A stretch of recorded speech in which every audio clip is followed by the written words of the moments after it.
învățat și că trebuie să oprească mai jos de tine, nu ca mine. Hai să dăm tipul să plece așa. Mai sunt încă. Deci să trebuie să te ferești cel mai mult.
Te dor pe uite, oprește acolo, Daniel, jos.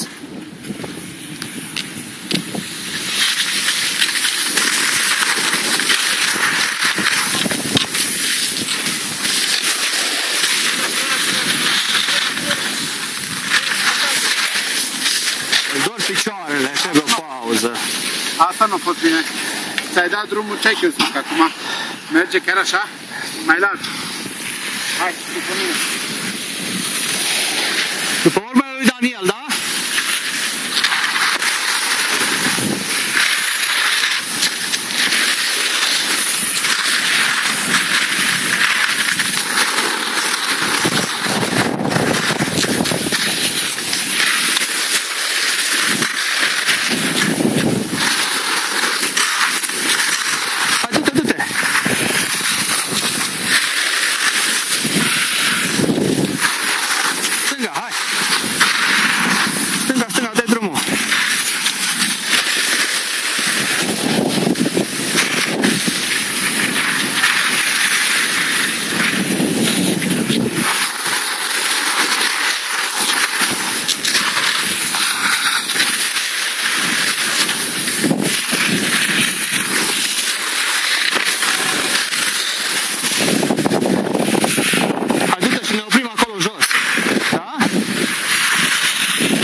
George, super, super bine, bravo!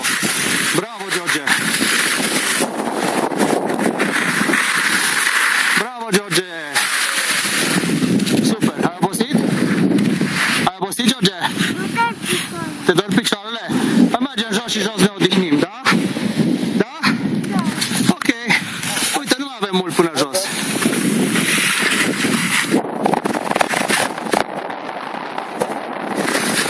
Așa, frumos! Slalom, excelent!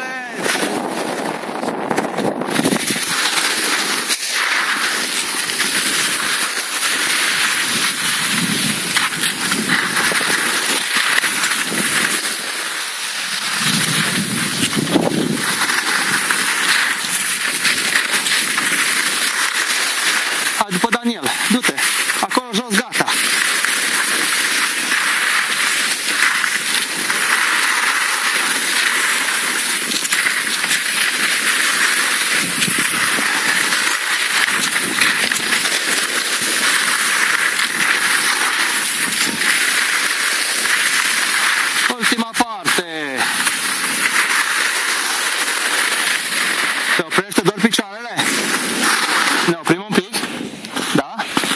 pic, da? Nu ne grăbim. Uite-te la tati. Ți-a plăcut? Da. Ok. Mergem încet în jos, da? Ca să nu cădem. Încet, George, așa. Cum știi tu, frumos.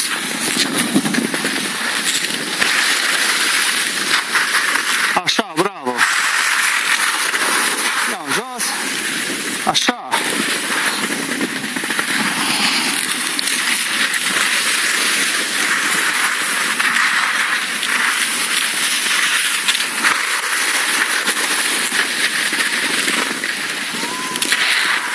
Hai că ești obosit, mergem încet că ești obosit, da? Mergem încet că ești obosit, du-te la vale, hai.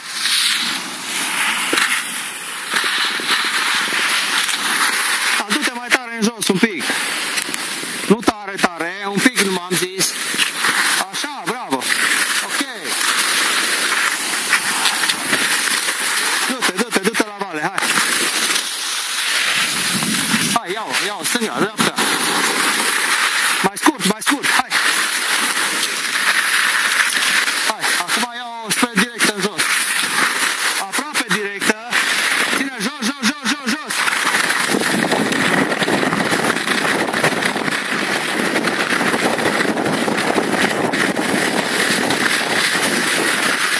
Bravo, George. Bravo, tare. Dă 5. Bravo. Cum ai venit? O să vezi înregistrarea, da? Ai venit foarte bine. Bravo, copile. Stai să opresc înregistrarea. Mai puțin. Nu se mai